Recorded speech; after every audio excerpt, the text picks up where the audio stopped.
the Passover, Christ was born in the spring. So now we bring the truth about the King of Kings. That's Black Jesus and not Caesar Borgias. And the facts can't be changed. It's all about the Most High. It's all about Yahweh Shai. It's all about the Most High. It's all about Yahweh Shai. It's all about the Most High. It's all about Yahweh Shai. It's all about the Most High. It's all about Yahweh Shai. It's all about the Most High. Shalom Israel. Shalom. Shalom everybody online. Welcome to another live class with the Israelite School of Biblical History and Practical Knowledge. I got a big smile on my face because I'm happy to be here. All right, we're located at 8524 South Braeswood Boulevard, Houston, Texas, 77071. Our class times are Monday and Wednesday from 7 to 10 p.m., Friday from 6 to 9 p.m., Saturday morning Sabbath class from 10 a.m. to about 2 p.m. Okay, we got our kids class on Sundays from 2 to 3. Okay, so definitely check us out here live on YouTube at ISBHPK. Okay, if you're in the San Antonio, Albuquerque, New Mexico, or Austin areas, and you'd like to have class, hit us up and we'll get you the class times and days. Okay. Again, like, share, subscribe our videos, our channels. We got quite a few. We have the Israelite School of Biblical History and Practical Knowledge channel. We have the ISBHPK channel that we're live on now because they shut us down on our previous channel. We have the 5 Minutes of Wisdom. We have the ISBHPK Kids. Okay, so make sure you like, share, subscribe those channels. Look out for the Hidden Truth Cable Show. We got our first show out about 3 weeks ago. Just trying to let that gain some momentum on the airwaves. We recorded our second show. We're just editing the show. That's why it's taking so long for us to post. The editing takes a while. Okay, you edit 5 minutes of footage. It's like an hour to edit 5 minutes. So you got a 2-hour show. You could do the math and know that it's not a 5-minute process. Okay, so just look out for that. When it goes up, you'll get the notification through YouTube. Make sure you set your notifications. That way when we do go live, instead of fumbling around for the link and when it's class, what'll happen is it'll notify you right there on the YouTube, okay, that we're live or that we posted something onto one of our YouTube channels. Okay, also look out for our Blog Talk Radio show that's brought to you by the brother Mashaba via Albuquerque and San Antonio every Tuesday, Thursday, Saturday, starting around 9:30 a.m. Okay, that's blogtalkradio.com/Mashaba, MASHAHBA. Excellent way to start the morning. Okay, a lot of knowledge, a lot of knowledgeable brothers dropping real good, in-depth classes early in the AM. So get with it. Download it to your little podcast player. If you got an iPhone, you automatically got the podcast player in the phone. If you got Android, you could download a podcast player. It'll download right to your phone. Okay. For any garments, you can hit up the sisters on Facebook. Search Israel Wear. They will get you a garment. Headbands, armbands, fringe shirts, anything. It'll all be custom made. Okay. To reach a teacher, you can reach me at 303-557-8979. You can reach Priest Kazakia at 281-707-2737. He's currently in where they at? Arizona. They're currently in Arizona. Okay? They're currently in Arizona. They're currently in Arizona. They're currently in Arizona, so at the state fair. So if you want class out there, okay? If you want class, hit us up, let us know. The brothers are out there, okay? They'll do class, they'll do street teaching. Whatever it is you need, they'll do. Okay? So hit us up, let us know. If you know anybody that needs class in Phoenix, Arizona, or Scottsdale, we'll come to you. They're out there doing the Arizona State Fair. They're going to be out there until November the 3rd. Okay? They've been out there for about a week now. So yeah, just hit us up, let us know. Okay? You can email us at isbhpk@isbhpk.org. Okay? As far as your donations, any form of contribution is welcome and needed. We definitely appreciate it. We appreciate those that have been giving. The sister Dorothy, we got the package. We got the package. Finally, I don't know what was going on. But no, we got that. We appreciate it. I'm gonna make sure that Kazakia gets his stuff when he gets back. But yeah, we definitely appreciate that, sis. And all those that have been giving for the vow that we put towards the school rent. If you haven't and you vowed to that, please make sure that you get that in. That way we can get the school bills taken care of. For those that have given, we appreciate it. The water. Again, any form of donation is welcome, it's needed. For your monetary donations, we have the Wells Fargo account, as well as the Google Wallet. If you want to send anything to the school, you could do so. Just send it to the school address, 8524 South Brazel Boulevard, Houston, Texas, 77071. And we'll do it like that. Okay? Oh, one more thing, or two more things. This Saturday, after Sabbath class, the sisters will be doing another hot plate sale. So they're basically going to be selling food to raise money for the school. What y'all making? It's between two things, so we haven't decided yet. Oh, okay. They haven't decided what it's going to be. I'm sure whatever they decide is going to be good.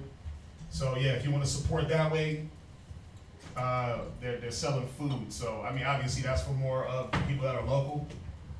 Okay. Also, we have the oil business in the First Colony Mall. So if you want to help out that way, you can do that also. Fragrant and aromatherapeutic oils, body oils.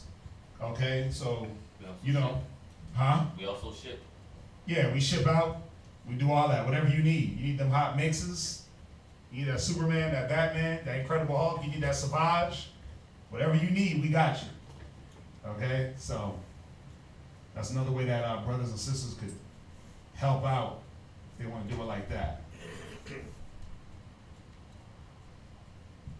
All right, so that's going to be it. Just want to make sure I didn't miss anything. That's going to be it for the announcements. I was going to go right into this class because these classes, we haven't went over this in a while. And I just want to make sure I get it all out. And we hit these classes, man, because, and I'll tell you, we're going over diligence. We're going over the importance of being diligent, what it is, why it's needed, where it's needed. And we go over these classes as a reminder for two brothers and sisters that, these are the essential keys. This is one of the essential keys in this fight. Go real quick, somebody give me 2 Timothy's. Somebody give me 2 Timothy's 2.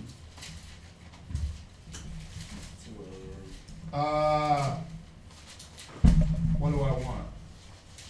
If a man strive for masteries. 2 Timothy's 2 and 5. 2 Timothy chapter 2 and verse 5. Go ahead. And if a man also strive for masteries. If a man does what? And if a man also strive for masteries. And this ain't part of the class per se, but I'm going here because we look at it. It says if a man strive for masteries, it's a plural word. So what are these masteries that we're striving for? What are they? Are you trying to be the Kung Fu master? Are you trying to be the Wing Chun master? Masteries is it that a man should strive for? And is it only one mastery that we should have under our belt? Am I just the master of faith and that's it? Am I just the master of long suffering and that's it? No, it says if a man strive for mastery. So it's letting us know that there's many masteries that we should be striving for. Diligence is one of these skill sets that we should be striving to master. Diligence, patience, long suffering, right?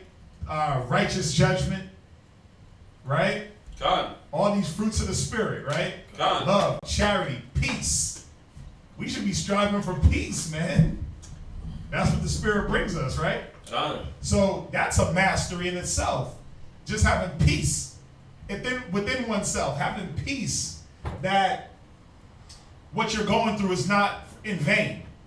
That what we go through as Israelites striving for truth is not, the Most High don't just look at it like, oh yeah, it's nothing. He said, it says the Most High is not unrighteous to forget your labor and love and the work that you put towards his name. So, but where does that get lost? Sometimes where it's like, man, the Most High ain't with me. The Most High, where does that get lost? It gets lost when we get that check. It gets lost when things don't go your way. What do you start to lose? Patience. You start to lose what? Patience. That's one thing you start to lose. What else? Faith. Your sight on the Most High. Faith. What else? Your sight, your vision. What else do we lose? Confidence. Confidence. Stole her answer. Oh, I see you pointing. I think you're pointing at me. Confidence. I hit y'all both with the confidence. You start to lose confidence. And then in turn, what does that make you not? How does that not make you perform? You don't perform in a diligent, and we're gonna you become stagnant. We're gonna look up the word diligent, because I think a lot of us don't even know what diligent is, what it means to be diligent. That diligent is an action word. It ain't just something you say like, oh, I'm diligent. I'm diligent. No, that's an action word. I got Webster. Well, hold it. We're gonna hit that. We're gonna hit that. Flip it and do all that. we're gonna hit all these different. I want to get different definitions also. But we gotta see, man, that if a man strive for masteries, which is diligence, patience, long suffering, charity, right? To name a few, peace of mind. If you strive for these masteries, for one, you got to strive lawfully. Meaning you can't. What's up? Can I turn it off? That's fine if y'all are cold. You can turn it off. No? I mean, it's crispy in here though. I mean, I'm cold a little bit. Yeah. I'm sorry. When we get hot, we can turn it back on. But you cold? I'm always cold, so don't mind me. Oh yeah, you live with you live in the frozen tundra. Yeah. So sorry. But yeah, read it one more time. 2 Timothy chapter 2 Uh-huh. and verse 5. Go ahead. And if a man also strive for mastery, Read. yet is he not crowned. Read verse 3. Verse 3. Uh-huh. Thou therefore endure hardness. Right. So if a man strive for masteries and he's not crowned, do you just give up? Nah. It says you gotta endure hardness. Go ahead. As a good soldier of Yahweh Shah. Right, because that's what we're doing it for. That's why we're attaining all these different properties and attributes and virtues. We're doing it to represent Yahweh Shai, because he had these virtues. He had diligence and consistency. When you ever see Yahweh Shai just put in work and just say, you know what, I ain't gonna do that today. Where do we ever read in the Bible where Yahweh Shai was diligent and he said, brothers and sisters, taking a month off. I'm out of here. When we ever see Paul be diligent in setting up the churches and just say, you know what? I ain't doing that no more. Paul said it best. He said, fight the good fight. Right? He said, fight it to the end. Not as one that beateth the air, but you fight to attain. to attain what? These masteries. You fight to add things to yourself. I think a lot of times we do get a lot of impatient spirits that try to attack us and try to take away the fact that I'm diligently, we're going to look up the word, but I'm diligently putting in work for a cause. And why is it that I'm being attacked like this? Why is it that I'm not yielding the results that I want? Well, guess what? It ain't your time to say when the results get yielded. Kind. It ain't our time. We can't sit there and say, well, I'm putting in this amount of work. Where's my results? You can't plant a tree and then tell the tree when to grow. Or unless we got spiritual, magical, different powers. I mean, can anybody in here do that? Lie. What you got to do? You got to water that sucker. Yep. Till the ground. There's a tree. Listen, there's a tree, man. I think it's somewhere in Asia where they plant that seed. It don't spring up. It don't spring up for like years after they plant the seed. But what do they got to do? They just got to water it in faith. They got to keep diligently water, sunlight. And then when it springs up, it's like, oh, wow, okay. It grew. What if they gave up and say, you know what? I've been watering this tree for 5 minutes, dog. I don't see nothing. I've been watering this tree, or if they said, I've been watering this tree for damn 5 years. I don't see nothing. Does that mean it's not growing? No, it means it's not growing on your damn time. Right. The Most High gives the increase. One man plant, one man water. The Most High increases us. But that doesn't stop us from enduring hardness and striving for masteries. We got to constantly, diligently strive. Read on. Verse 4. No man that warreth entangleth himself with the affairs of this life. Right, because the affairs of this life say what? Give up. You got too much on your plate. You need to give more attention to the affairs of this life and not the affairs of the Most High in Christ. So what does that do? That takes away that diligent path that we should be on. It makes us stagnant. It makes us stale. It makes us take one step forward. Diligence is about moving forward. If y'all don't know that yet, diligence is about moving forward, not taking one step forward, 2 back. You take 5 forward, you take 10 back. Diligence is about moving forward but towards a cause. Go ahead. That he may please him who had chosen him to be a soldier. Right, because at the end of the day, you were chosen to be diligent. You were chosen for this life. That's one of the reasons why brothers and sisters don't be diligent. Because you forget that someone chose you to do this. The Most High, Christ, he chose you to be this diligent soldier. So you don't really have a say in whether or not you want to be diligent. You should know already that, hey, I'm bought with a price. I got a debt to repay. Let me just walk the path. You know how easy life would be if brothers and sisters just say, you know what, let me just do the will of the Most High, without trying to kick against the pricks. Let me use that. It'd be easy. Mark, would it not be easy? And not when you're going through that. Not when you're going through the affliction, right? Temptation and affliction, like Ecclesiastes 2, but like once you start doing it, like even like with the whole 30-day thing, like it gets easier than you start to see, But how does it get easy? Because the Most High gives you through your temptation a way out. He doesn't leave you comfortless. So it's not like I'm gonna bring you through something. I'm gonna personally bring you through a battle and not equip you. Nah, it don't work like that. The Most High, bro, he don't work like that. He gives us all we need to stand. It's up to us to be able to use these things. It's up to us to attain the masteries. It's up to us to stay diligent enough to say, you know what? When I walked in these doors, I might have had the spirit of love and charity on me. I might have had that down pat. I might have been 99% good on that. But what about the other things I was supposed to pick up? The patience, the discernment, the long suffering.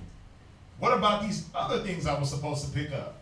See, we look too much on what I already have, but in this instance, we're supposed to look and say, you know what? What other masteries am I supposed to be adding It's like, come on, everybody here done played a little video game.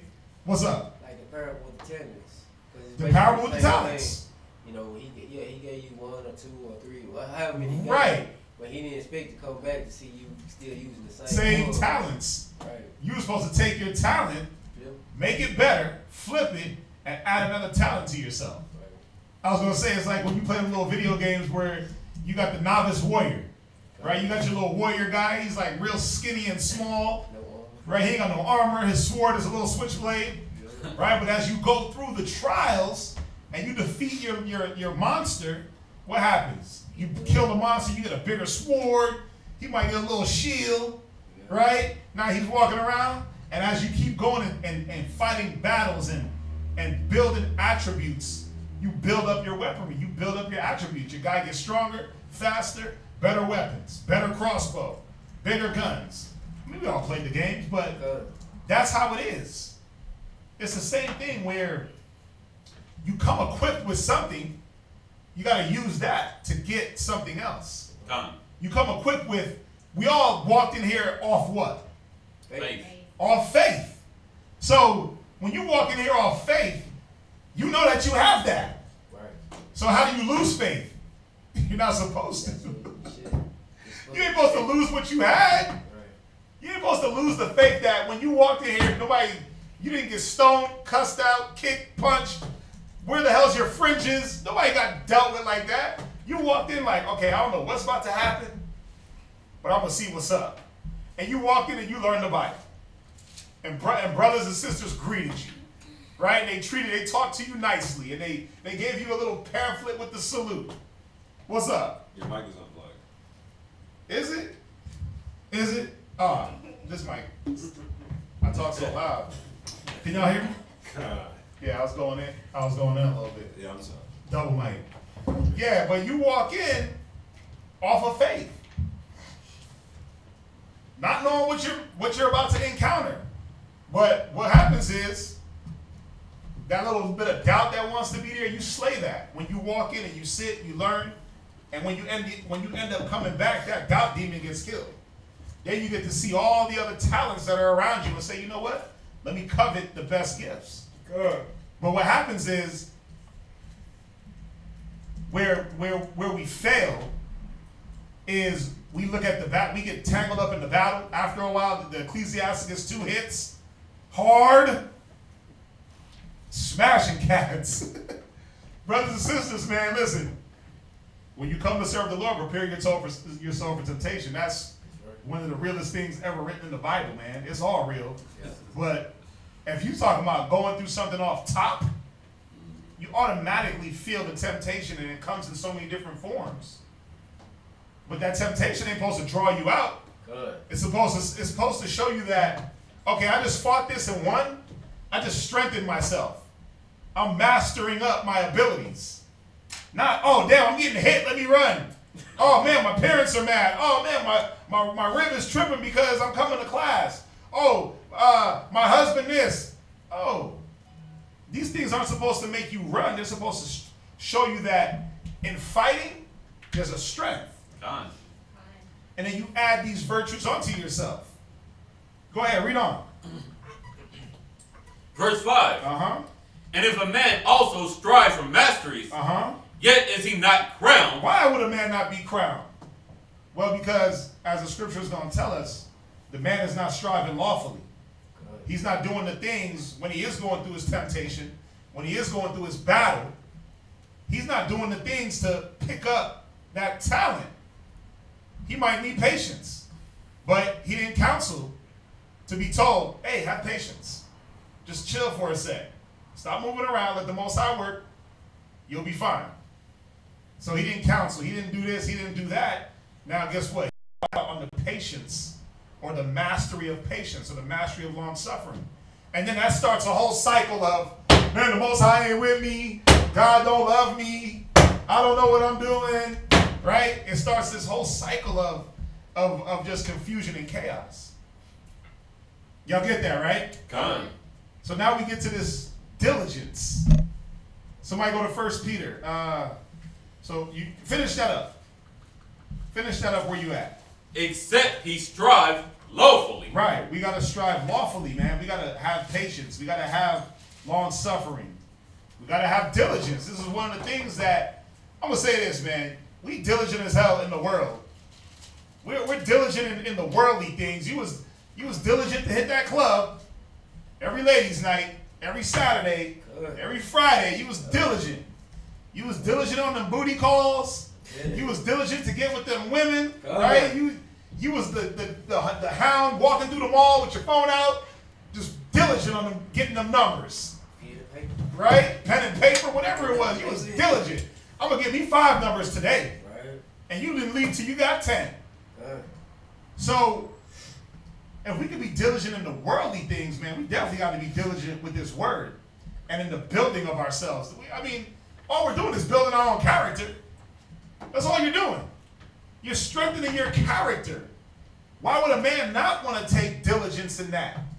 Why would a man not want to put that as the uttermost and most important thing in his life? Build your character so you can build others and have other good characters around you. This is where the thought should be, where, you know, the scripture said the kingdom of heaven is within you. God. Yeah, what does that mean? I mean, to get to some form of the kingdom, I gotta be kingdom material. I gotta make sure that I'm a brick that can be fitted right in that kingdom wall. I gotta make sure I fit the schematics. God.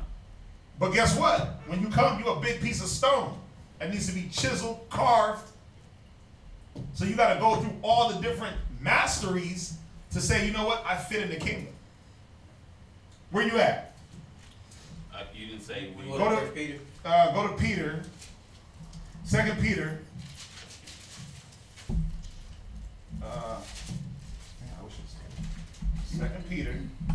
You want 3 and 14? 3 and 12. 12. Yeah. 2 Peter 3 and verse 12. Is there any questions online on the topic? Facebook? Go ahead. 2 Peter. So we're dealing with this diligence. So go ahead, read that. 2 Peter chapter 3 and verse 12. Uh-huh. Looking forward and hasting unto the coming of the day of Yahweh. Right. Wherein the heavens, being on fire, shall be dissolved. Because this is what we are doing, right? We're all looking forward for the day of Yahweh Shai, right? We're looking, and we're not looking like, man, I need the day of the Lord to come so I can just make it to heaven, because it says, woe unto them that desire the day of the Lord. But what does it mean by looking towards? Read it one more time. Watch. Looking forward and hasting. Right. Go ahead. Unto the coming of the day of power. What are we hasting? What are we hasting in? We're hastening to get ourselves right, or we should be. We should be rushing to swallow down this word so that it's in you, so that you perform it. We should be hasting to do good works. Making haste. Right? We should be making haste.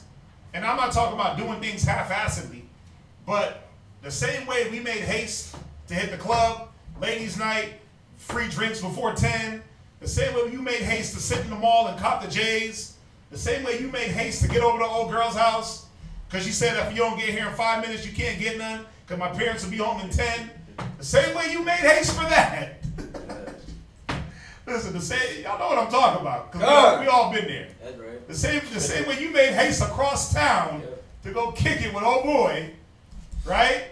The same way you made haste, we should be making the same, putting the same care and diligence into when the Most High in Christ comes, we're found acceptable. Read.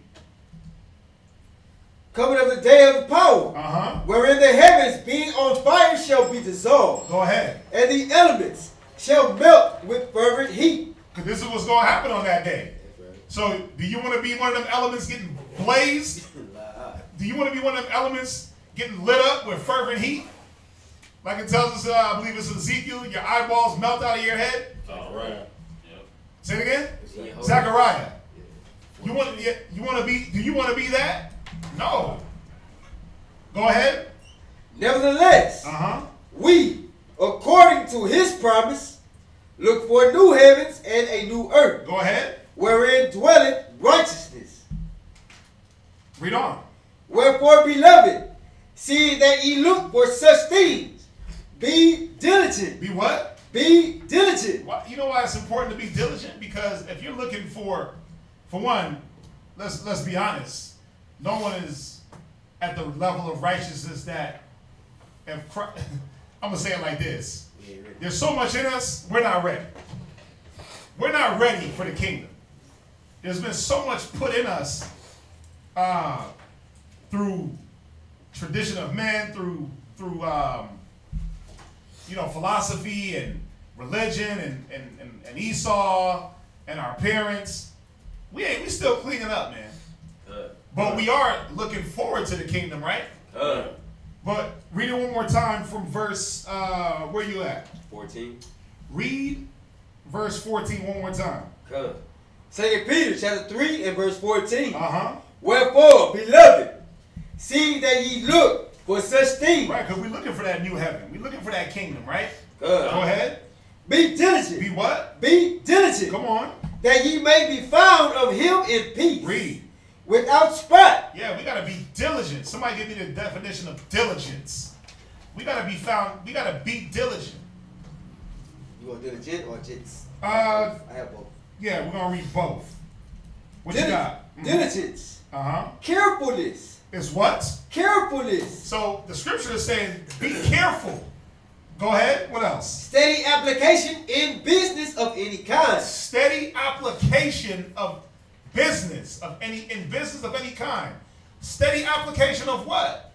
If we're looking to be in the kingdom, what should our steady application be in? The law and commandments.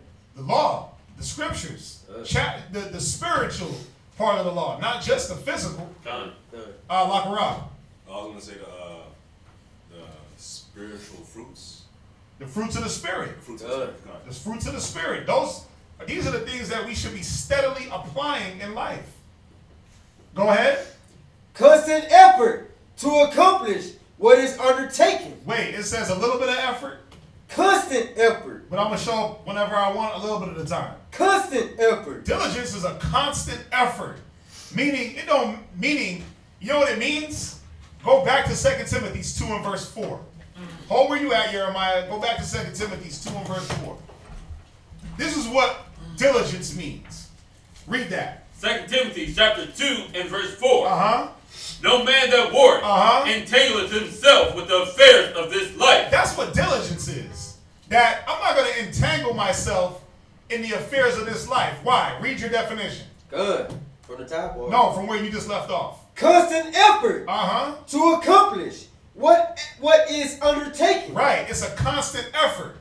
Because you know what happens with brothers and sisters? You go through your little battle. The Most High might check you, hit you. He might be chastising you to teach you something. You know what you want to do? It ain't that you slow down. A lot of y'all want to just give the hell up. Okay. A lot of y'all want to say, you know what? This is too much. I'm done. How many of y'all go through something and then you don't show up to work the next day? Who in here gets into an argument with their spouse, their husband, and then, you know what? I'm not going to work tomorrow. F it. Who does that? Who in here has ever did that? Can't be doing that. But my point is this. You said what? Oh no, I had a comment. Well, my point is this. 99% of the time you're gonna get into that argument, your ass is gonna be right at work tomorrow, the next day, mad as hell, on the venting, arguing while you're at work. See, this is why I don't like you. And you're going to be arguing while you at work. You ain't going to be like, well, you know what? I'm arguing with my rep, can't show up today. But how can we do it in the truth? How come when we go through a little affliction, it's like, oh, man, you know what? I'm the only one that's going through this. I'm the only one feeling like this. No one can understand my pain. So guess what? I got to stop working now. I got to stop looking towards that day. I got to stop looking for the kingdom. I got to stop looking for the new heaven and the new earth.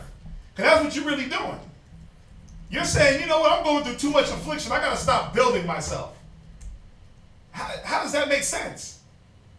That's because they don't know what scriptures to go to get themselves that comfort for that moment. Oh, yeah. Hell yeah. They don't. Right. A lot of brothers and sisters don't have the ammo. They don't have the ammo needed to be able to get through their battle. Where it ain't just one or two scriptures you need, because it says Satan, it says the wiles of the devil. It's the tricks. His tricks are plural. Your remedy is just one. It don't work like that. For every scripture you got, Satan got 10 different devices. You see what happened with Christ when he was tempted. Satan came with, didn't Satan come with scriptures? But what did Christ have to, where was Christ at? He was diligent in applying the Spirit. He never swayed from the method. Yahushua never swayed from being diligent in his purpose and being diligent on how to defeat his adversary. But see, we lose diligence in the battle. Why? Because we entangle ourselves too much with the affairs of this life. We look too much on the here, the now, the when, the why. How am I going to eat? How am I going to sleep? How am I going to live? How am I going to pay this bill? How am I going to get this car? How am I going to get this woman? How come I read this? How come my husband this? We worry too much about that stuff. That stuff's easy. It's already taken care of. God. Who in here is homeless? Wow. Who been homeless? God. Well, you ain't homeless now. You ain't homeless now. Because it's about applying that wisdom. Putting that wisdom to work. And being diligent in the application of knowledge and wisdom. You know, it's funny you said that, because even like when I was homeless, it's like the most I still like kept me. Like, you know, I still had like arrangements for shelter, whether it was a hotel room or, you know, people. But a lot of people don't look at it like that. They just see you just going from pillar to post. But, you know, I didn't fret during that whole time because I know he was going to, you know what I'm saying, provide for me in some form or fashion. Right. Right, yeah. I mean, were you homeless like the bro that walks in here for the food? Dirty, filthy? No, not you weren't to that level. Right. You might have had to bounce around from roof to roof, right. but you had a roof. Right. You see what I'm saying? Where people don't even look at that. They're like, well, I don't got nowhere to stay. That's No, what, right? But like, it was like that, but you got to give up to just let it get like that. You know what I'm saying? Yeah, to where you just sleeping in the rain? Yeah. Yeah. But that's my point, where the Most High he ain't doing that to us, man. Right. I don't, listen, bills, they gonna be there. Death and taxes, right? That's what they say. That's the saying, right? Death and bills. As long as you on this earth, you got bills. Right. They're gonna be there every month or whatever day they show up. They gonna be there. So why even entangle yourself with that? Why not say, you know what? Let me build my mind to the point where when the bills come, I don't freak out. Or let me build my mind to the point where now I know how to handle my bills and prioritize my money. Right. You freak out because you got bills, but then you blew all the money on damn video games. Or shoes, or clothes, or food. Because you didn't have the wisdom to prioritize your money. Right. You see how it works? It's simple. It's that simple. You didn't have the wisdom to say, you know what? That's a want and not a need. You don't need the $500 J's. Not a necessity. It's not, yeah, you don't need, you don't need to overindulge in the grocery store. Listen, I remember there was a time, man, I used to go to this grocery store and buy $700 worth of groceries. Come on, man, 2 shopping carts full to the point where you couldn't even I ain't have no room in the damn freezer. Yeah, like you go grocery shopping, then you got to give everything away. Nothing wrong with giving, but the reason why I bring it up is because did I have to go buy $700 worth of food in one shot? No. Or could I have used wisdom to say, you know what? Okay, spend $300 and deal with that, so that way the food you do get, it don't rot, it don't spoil, it don't thaw out and then just be bad. It's just using wisdom. And I would have saved a lot of money. You buy a lot of meat, man. $200 in meat. Steakums. I used to get it. Freezer used to be on. That fridge used to be on 10 back in the day. But the point is, did it need to happen like that? No. If I was using better wisdom, then I would be able to prioritize the money, prioritize the refrigerator, prioritize what was it? What spirit is that? That's a gluttonous spirit. Good. That's a covetous spirit. I need that. I need that. Put that in the cart. Put that in the cart. Oh, I don't care. Get 10 of those. Man, I ain't no coupon shopper. Well, look at it. it's definitely a spirit, like you say, because like even now, I go in the stores now, and I already have my mindset on a certain thing. Yeah. And I can feel those spirits like trying to gravitate me to you know, that's why I had so many shelves with so many things on it. To, you know, constantly catch your attention. You can't even walk down the aisle without being distracted. Yeah, they call them end caps. Where you walk down the end of the aisle and you're like, oh, I need that. But You walk down the other end of the aisle, oh, I need that. You get to the register, oh, I need all of that. it's wickedness though, because Esau does that on purpose with his marketing schemes, which is witchcraft.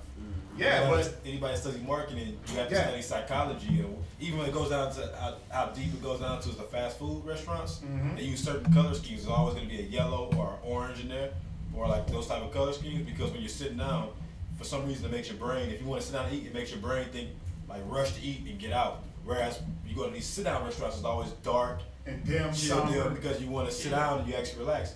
So Esau knows how to play on your brain. So I use it too. Like that's why they say don't go to the grocery store hungry, because you go, I'll be doing the same thing. Yeah, but what supersedes Esau's marketing scheme and their so-called psychology? Witchcraft. And witchcraft, the wisdom. See, when you got the wisdom, you say, oh, I know what you're doing. You're putting all these things at the end of the aisle. So when I fill my basket with one thing that I need from this aisle, when I hit the end of the aisle, it's like, and I shovel everything in there. They put all the deals at the end. But it's all the damn junk. 8 bags of chips for $5. 26 packs for 10 cents. And you're like, oh, I need that. Gotcha. But see, the wisdom is like, no, I don't. First of all, it's bad for my health. Second of all, I don't need that. Third of all, I ain't got the money for that. I ain't come here for that. It's discipline. Let me be diligent. Let's bring it back. Let me be diligent in what I came to do. Let me be constant in what I got to do as far as let me get the things that I need and let me roll out. It's something as simple as that, where diligence could be lost just when you hit the damn grocery store. It's simple. Where we at in the scriptures? What was that? 2 Peter. 2 Peter 2:14? 3:14. 3:14. Where are you at in that definite? Go back to that definition. Allison, what's up? I was thinking like that's how kids are. So it's kind of like you still have like that childish mentality whenever like you're shopping or whatever it is you're doing. Yeah. As soon as you take a kid somewhere to anywhere, it doesn't matter where it is. They're like, I want this. I want this. Can I touch this? Can I have this? Can I? It's just nonstop. So it's like you haven't even matured and like grasp the wisdom if you don't know the discipline. If you're not diligent, if you're not focused on what you're trying to do to begin with. Because what's the I mean, let's be real. What's the opposite of diligence? I got the antonyms. I wrote it down too. What you got? It's, I mean, I'll tell you, it's double-mindedness. It's being tossed to and fro like a child. Right. Because a diligence is about read it from the top. What you got? Okay, good. All the way from the top? Where it says constant. Okay, good. Constant effort to accomplish what is undertaken. It's a constant effort. It's not a sometimes effort. It's not an autopilot effort. It's not an effort of I'm gonna do it when I want. I'm gonna constantly do this. When I wake up, I know what I gotta do. When I go to bed, I know what I gotta do. When I wake up again, I know what I gotta do. I'm not swayed because something else is going on in life, or because I'm not easily distracted because somebody dangles a carrot over here in front of my face. I'm diligent on the goal. All the distractions can come. I might even slap the carrot a few times. I might look at the carrot. That's a nice carrot. But my focus is on the prize here. Go ahead. Due attention. Do what? Due attention. Yeah, you're giving attention to something. You're giving due attention. You're giving your undivided attention. Go ahead. Assiduity. Go ahead. Care. Go ahead. Heed. You're taking heed. Care. Read on. A kind of warrant. Where you at? That's diligent? Diligence. Diligence. I'm going to tell y'all what I got. I'm going to read what I got. Diligent is next. Okay, read it. Steady in application to business. Go ahead. Constant in effort to accomplish what is undertaken. Uh-huh.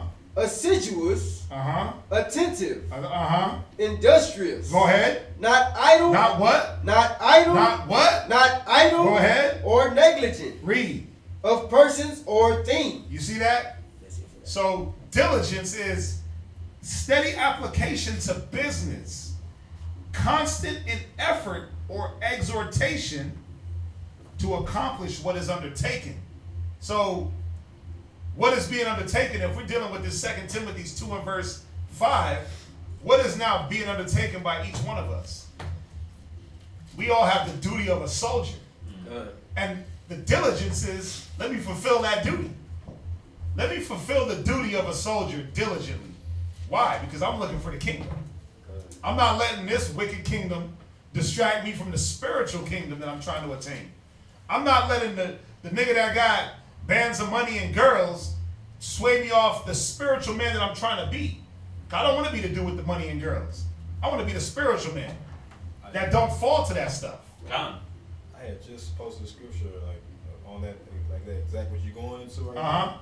What'd you post? It was like, it's 2, it's 1 in the Sirach, and there's the other ones, I think it's Proverbs, like, it might be 16. Yeah, envy not the, well, one, Ecclesiasticus, envy not the glory of a sinner. Right, Psalm 73. And it's, no, it's Psalms like 16 or, I'm trying to remember.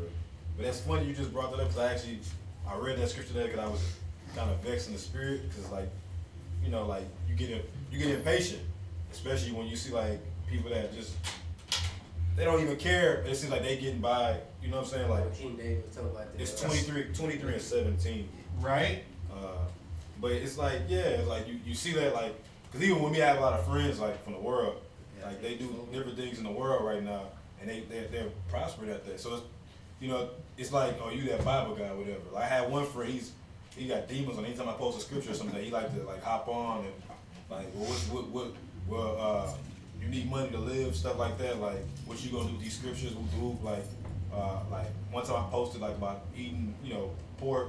He commented on that. How's that gonna help you pay your bills tomorrow morning? Like that type of stuff. So you get tired of that because this world, it promotes the glory of like people that are very unrighteous and don't even care. So it's like, it is aggravating and frustrating. You see like these people here just live like they want to live, and then you want to be righteous, you getting chastised. So I had to double back and go to them scriptures today, because I'm like, man, I need to take my mind off that type of stuff, man, because that's not a good place to be in. Well, I'm gonna show you something. You know why I don't get frustrated at what goes on around me? Well, for one, I understand that the earth is given into the hands of the wicked. That's one. So if they control this earth, then I know why things are going on the way they are. They're meant to vex you. It says oppression maketh the wise man mad. Right? So, but what am I doing though? I know I'm quoting scriptures. You're exercising your. What am I being? I'm being diligent in the application of knowing why things are the way they are around me. So what does it prevent? It prevents me from sitting back and saying, these wicked devils, right? Ignorant. It takes away the frustration. But what's the one thing? You know the one thing that I don't have time to do is sit back and look. Right. You know why? Because let's go back to the definition of diligence. It says not idle. I'm not idle. See, when you have idle time, too much time to think. What we said when we were playing dominoes? What was the saying? Steady long, steady wrong. Study wrong, study long. Right? What is it? Study long, steady long, steady wrong. Study long, study wrong. See, the thing is, we're taking too much time looking at the wicked and looking at what they're doing, and then now you're looking at the wrong thing. You're studying too long at the wrong thing instead of, like the scriptures say, don't look at how the wicked will be punished, but look at how the righteous will be saved. This is the 2nd Ezra.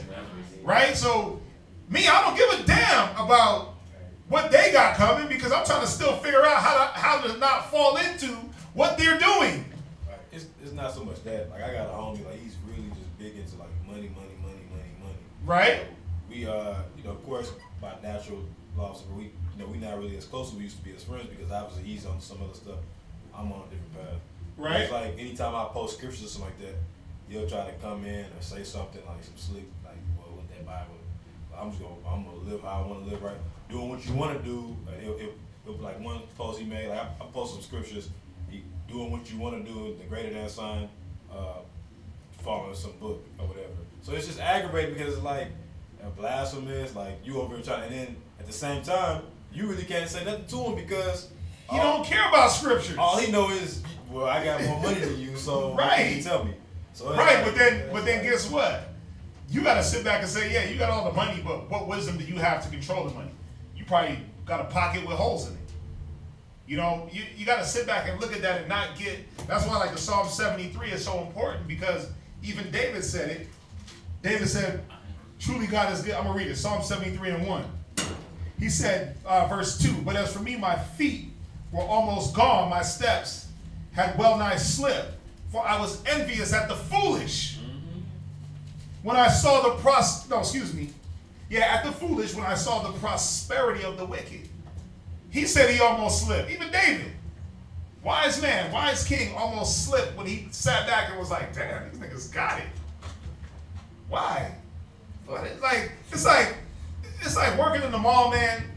You know what I see a lot? A lot of little faggots running around. All these fags running around. And it's like, why they always running around with the Versace and the Gucci? It's like, why all the faggots got the money? That's because that's what it seems like. That every homosexual cat that rolls through just got dough. And then you sitting there, and then if you really off, you'll be sitting there like, damn, do I gotta be fat? Do I gotta be a fag to get money? But that's what the world will have you think. Now you slipping in your thoughts like, wait a minute, I need to get this dough.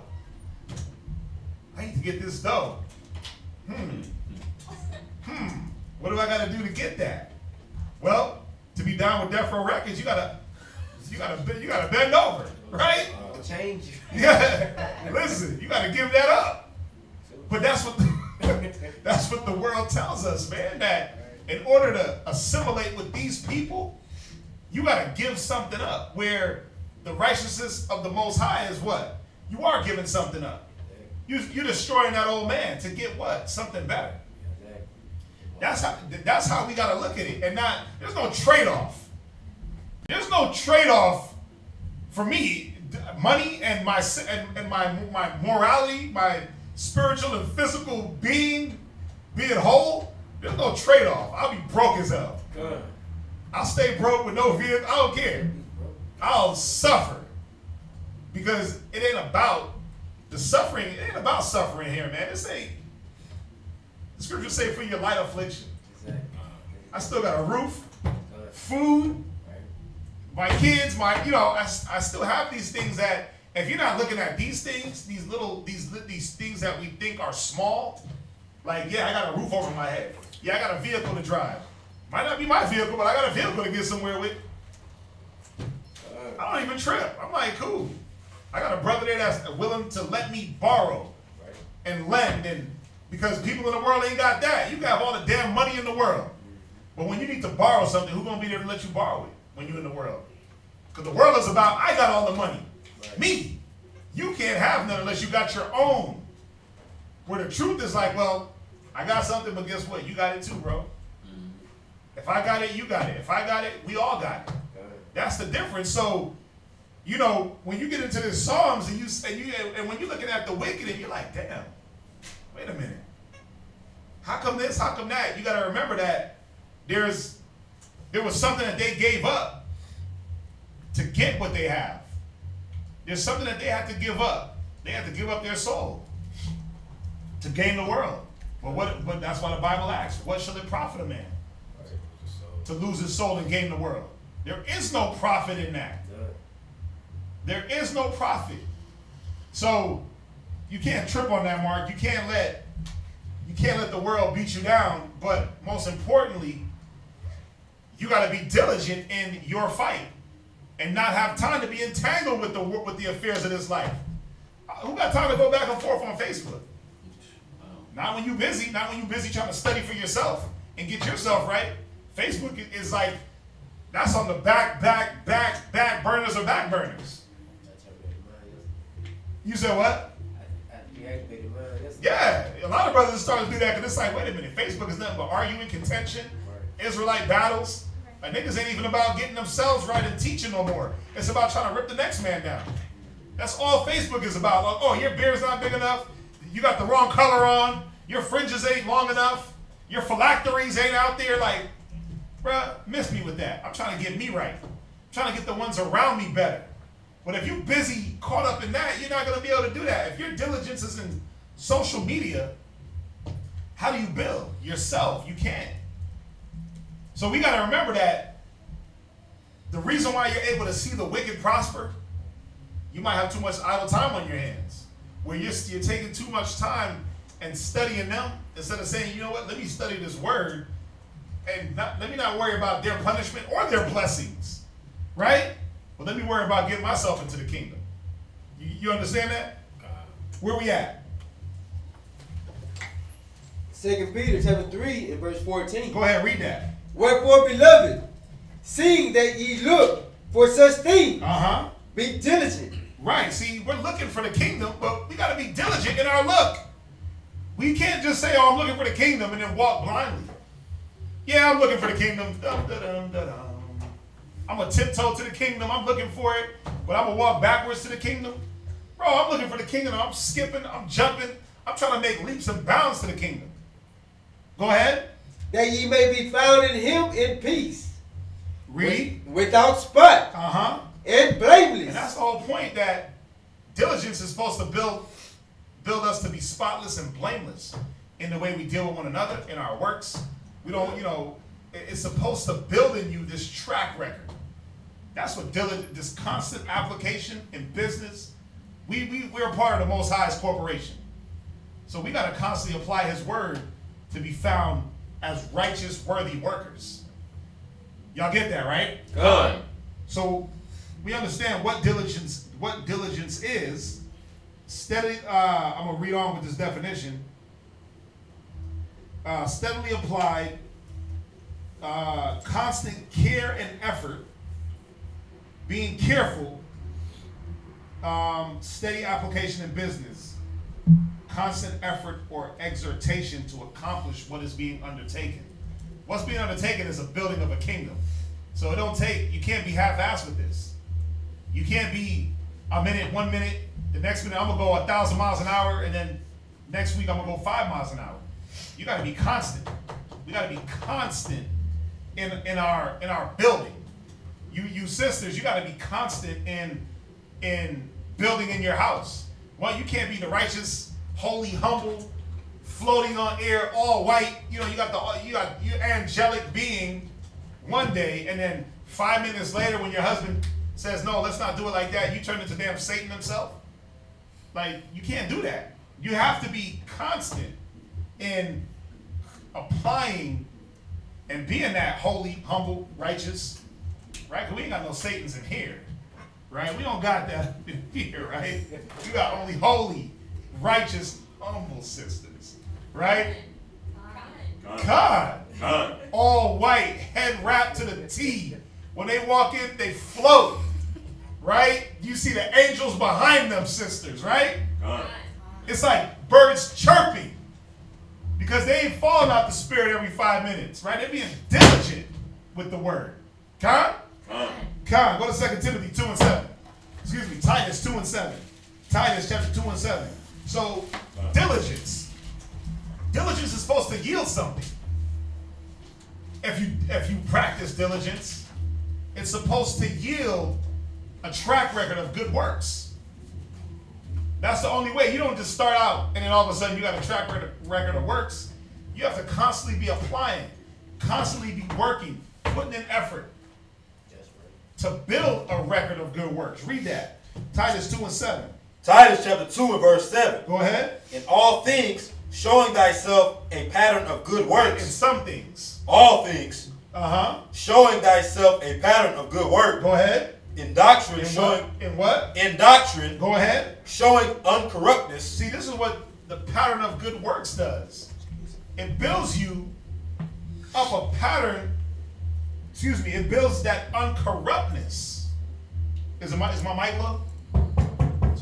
Y'all can't hear me? You gotta turn my snare. Come on. Can you hear me? Hello? Hello? Hello? There you go. Hello? Oh, you want me in there, huh?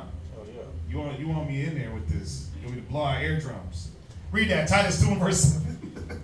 Titus chapter 2 and verse 7. In all things. In some things. All things. In only things that I want. All things. Come on. showing thyself a pattern of good works. Yeah, see, the whole point of the truth, the whole point of the knowledge is to build up a pattern of good works. Not try to live off the works you did 10 years ago. Not, well, last week I was in the spirit, brother. So what does that count for? Yahweh Shai is like, what have you done for me lately? He ain't, what did you do for me last year when you was locked in? Yahweh Shai is, what did you do for me now? What did you do for me yesterday? What are you going to do for me tomorrow?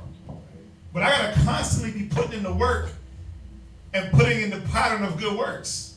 I got to constantly set my mind to not be swayed off with what's going on with me. I got to constantly endure. Done. Right? Done. Read on. In doctrine, Showing uncorruptness. Showing what? Uncorruptness. Right, because this is what rips out the corrupt man. Doctrine, reading, studying, applying. This is how you cast off the corrupt little nigga in you. I'm using the word nigga. That little corrupt beast that's in you, that liar, that thief, that hater. Right? This is what you get it off with. Doctrine, but building a pattern of good works. Not sometimes I'm there and then, right now I don't feel like it, brother. My husband, he's just, and I ain't doing that. That's how some sisters talk. Sis, what's going on? Oh, my husband and I just don't feel like it. What? That's not even a real reason. That's not even, it's like you have like Tourette's of the spirit. It's like you got spirit Tourette's. 1 minute you're there, you fight, yeah, I'll die. I'm gonna die for the truth. I'll take bullets. You can shoot arrows at me. I'll block them. And then it's like, you know what? We don't need you to take arrows. And you're like, what? Wait a minute, huh? And you get a little funky little spirit on you because your husband told you, like, don't do it that way, or we gonna do it like this, or look at it like this. You're misjudging. And all of a sudden, you're like, huh? Nigga, misjudge. And next thing you know, you're just getting shot up with every bullet because you lost all faith. You lost all sense of self because your ego was challenged. Your little puny pride was touched. Now you can't fight for nothing.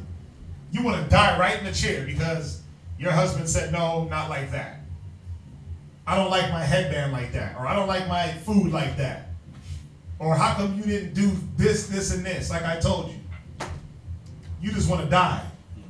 Your diligence is out the door. Faith, out the door. The whole Bible. You chuck it.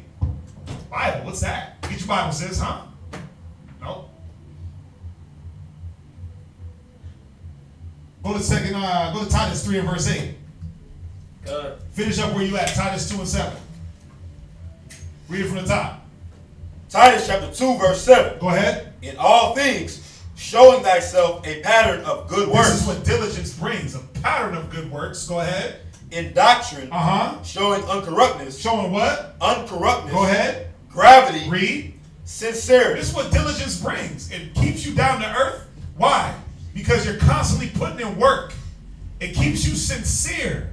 Why? Because you're understanding why you're doing things. You should be doing it not unto men, but unto the Most High. The works that you do. So it's supposed to keep a sincerity about you.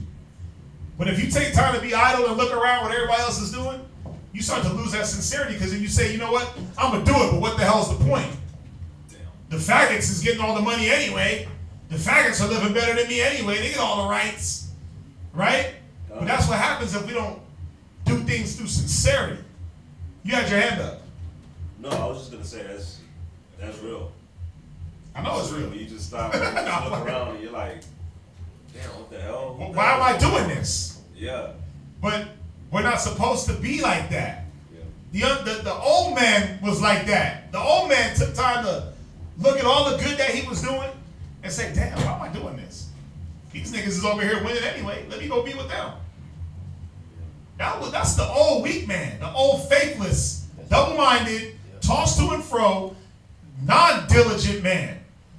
The diligent brother, floating in righteousness, strong as a damn lion. Bold.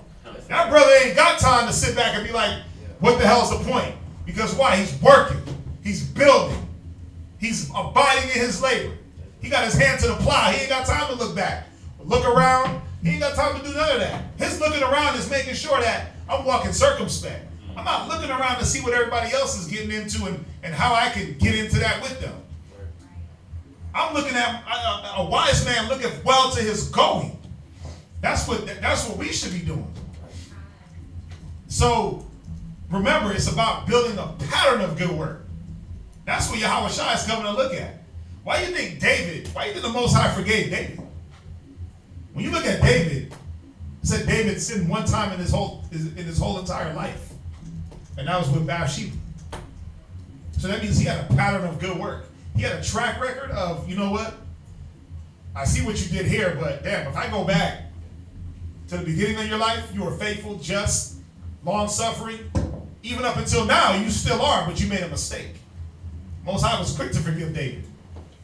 Real quick. Yes, sir. David acknowledged his sin, but David didn't have a track record of the nigga that was just running around banging everybody's woman. And then, oh, I'm sorry. My bad. I didn't know. He wasn't that type of brother. He was the brother that was like, damn, thou desirest not sacrifice, else would I give it. I'm going to have a broken spirit and a contrite mind, not some whack garbage apology.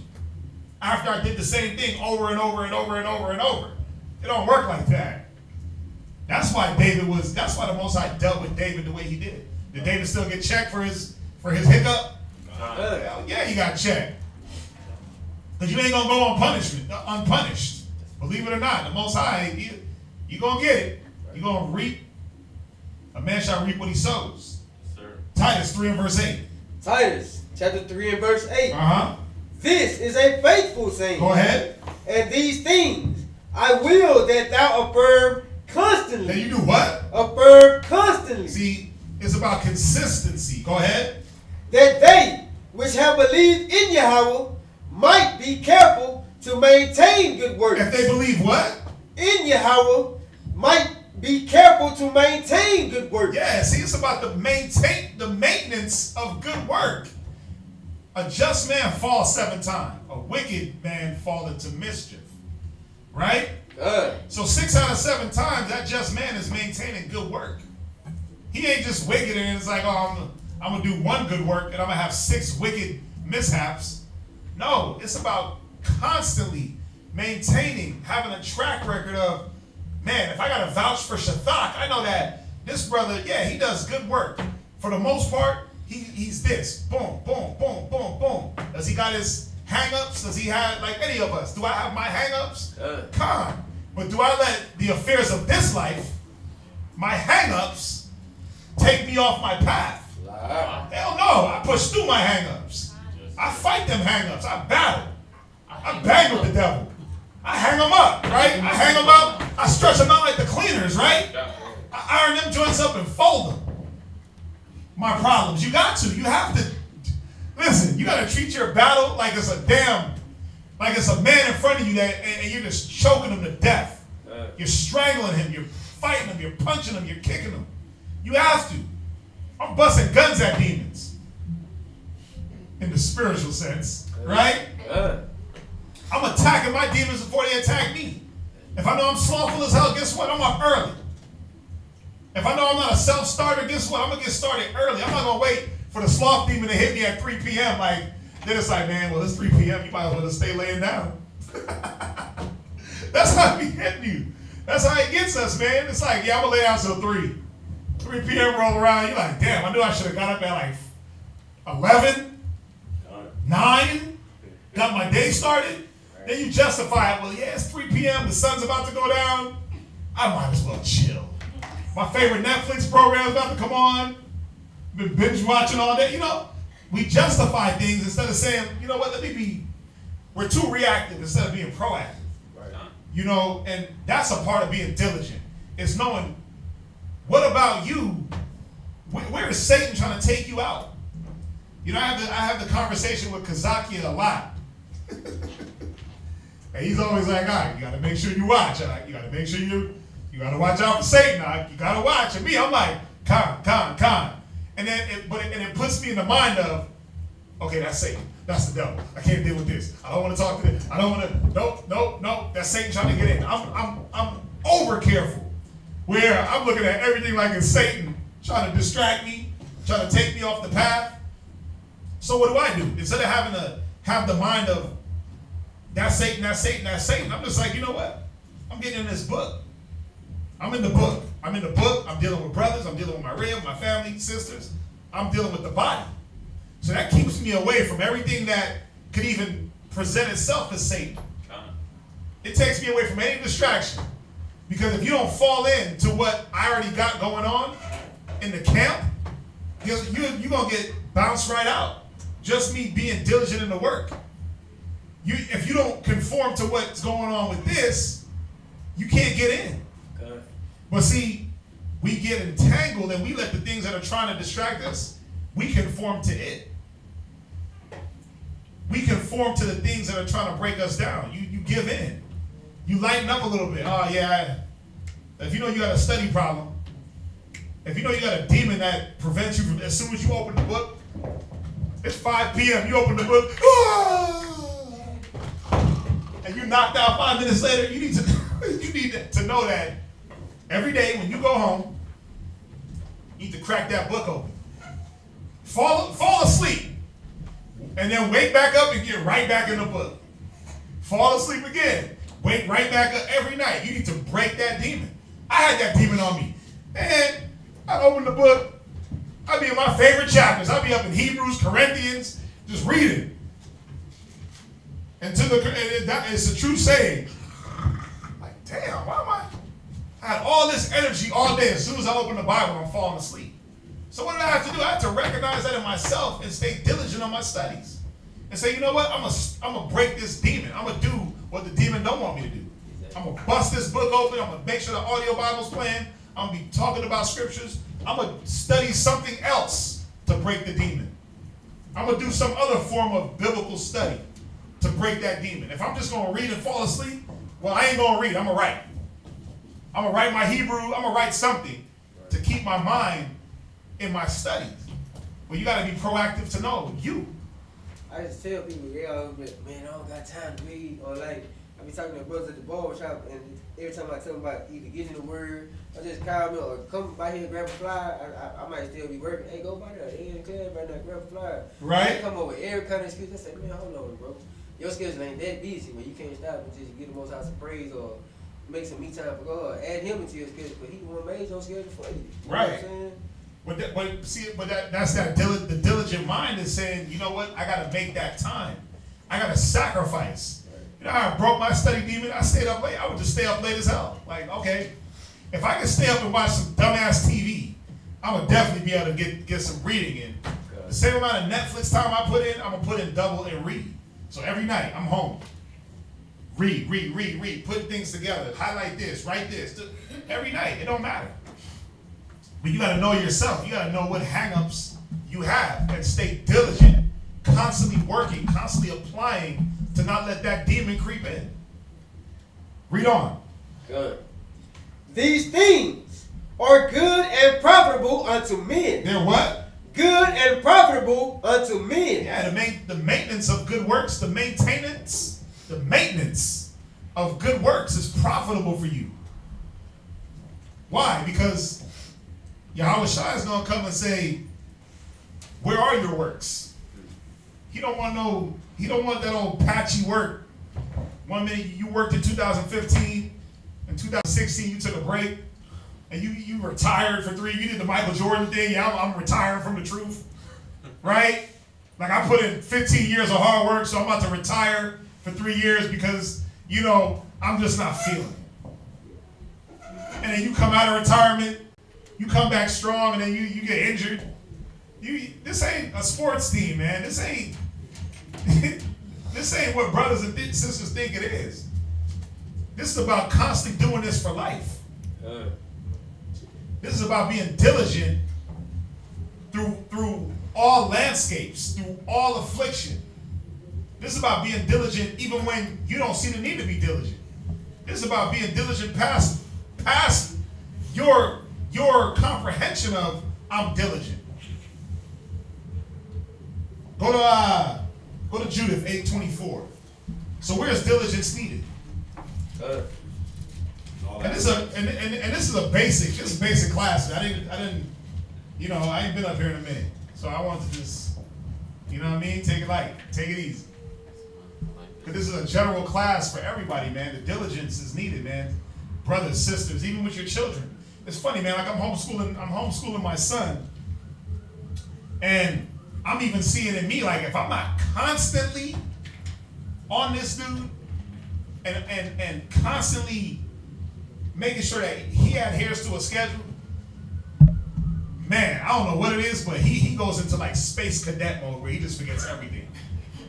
But I see that when I'm diligently on my son with his spelling, his reading, every day for the same amount of time, everything I say to him, okay, spell that. Or he'll say something. Like he was at the house the other day and he was saying, it was him and Manatazak. They were at the house and Manatazak was like, yeah, I ride the bus to school. He said, I'm a bus rider. You know, I was like, okay, spell bus. And he was like, well, I don't know. I was like, no, it's spell bus. And he spelled bus. That was a few days ago. I came back today and we didn't do no spelling with him for like 2 days. Came back today, no, it's spell bus. I'm like, oh my God, how did you forget to spell? How did you forget that? Well, because we weren't diligent for the last 2 days on keeping him doing it constantly. So now I got to repave the whole 9 spelling words. Yeah, man, but it's even in that aspect, diligence with your children and teaching them. They say if you don't use it, you'll lose it, and that's real because if I like slack off, like I'll notice, like I remember part of the scripture, but like in past times, if I know I was like just drowning, I go, give me that, and then, but then it's like you're not diligent. You start to actually the scripture, you know, it's like you'll forget. You're like, oh, what is this? Yeah. And you be like cloudy minded, and you be like, I'm the Google. Listen, I'm the epitome of that. I get garbage in 1 day of not studying. I get very trash. I ain't gonna lie. Like, it's real. I can't rely on like memory. It gotta be fresh in my brain. I can't rely on, oh, I studied that 10 years ago, or I studied that last week.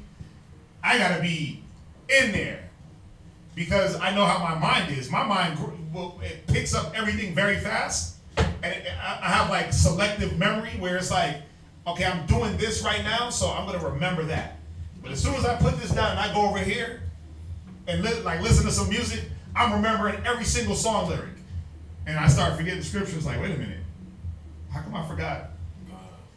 How come I forgot what the Our Father prayer is? You know what I'm saying? Like, that's Matthew 6 and like, because my mind is like the capacity, man. Our minds have a capacity. My mind can only hold so much. So I gotta be always in the book, like reading, Bible app, this, that, Bible, you know, it has to be a diligent thing. I know me. I know what manner of man I am. I know what can hinder me. So I make sure that I'm on top of that, diligently. Like it says, that them good works is for our profiting. Watch, read it one more time. Let them know where you at. Good. Titus chapter 3 and verse 8. This is a faithful saying. Right. And these things I will that thou affirm constantly. That they which have believed in Yahweh. It's always about a constant affirming. It's always about constant exhortation, constant building, not slacking, not being idle, but constant, continuous. Go ahead. That they which have believed in Yahweh might be careful to maintain good work. Read. These things are good and profitable unto men. Y'all understand that, right? God. It's about maintaining and building good works, because this is where your profiting is. From there, go to Judith 8:24. Where is diligence needed? Well, it's needed in all aspects of life. As we're going to read in one of our favorite scriptures. Read that. Judith chapter 8 and verse 24. Now therefore, O brethren, let us show an example to our brethren. Go ahead. Because their hearts depend upon us. Read. And the sanctuary. See, the example should be an example of what? What is the example that when you walked in this school, what was the example that you saw?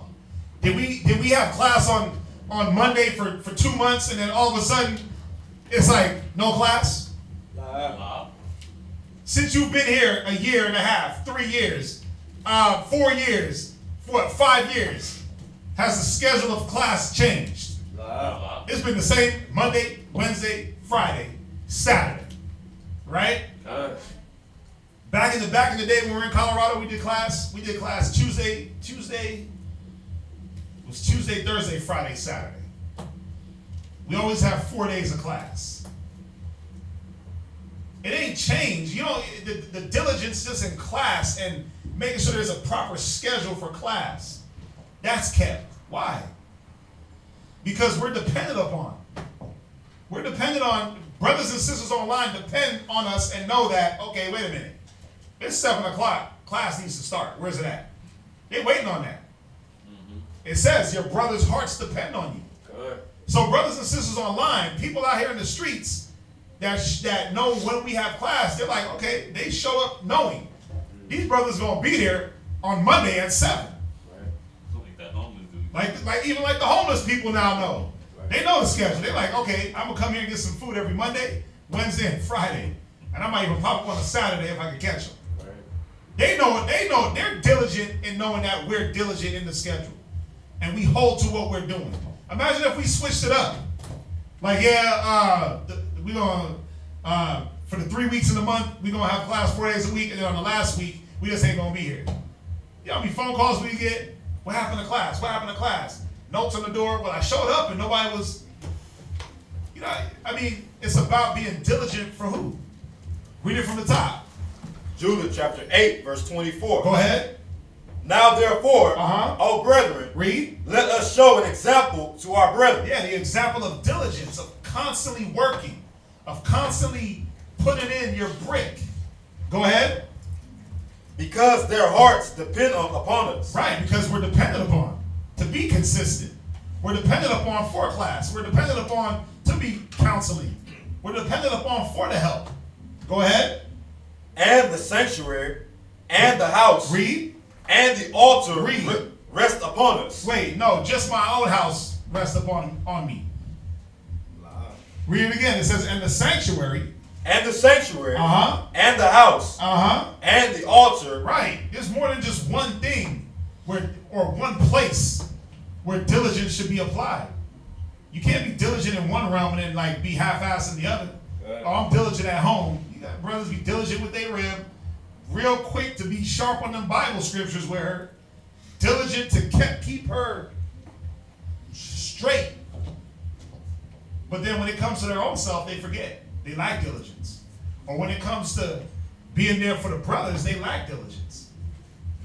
You got some of you sisters, man, you be diligent at work. Working for the white man, you diligent as hell with that. You show up 5 extra minutes early on top of being 30 minutes early. So you 35 minutes early.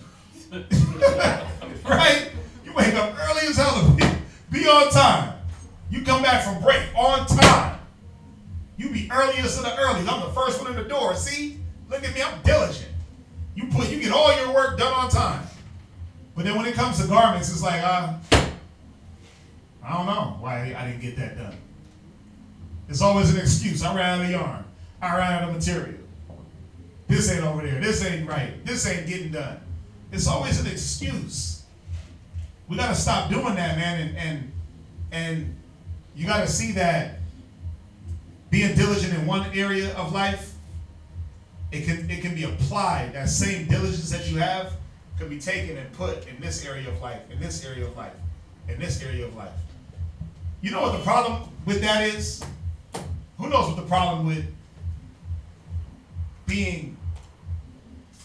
It's like you have people that they'll be spiritual in one part of life, but they're not spiritual in another part.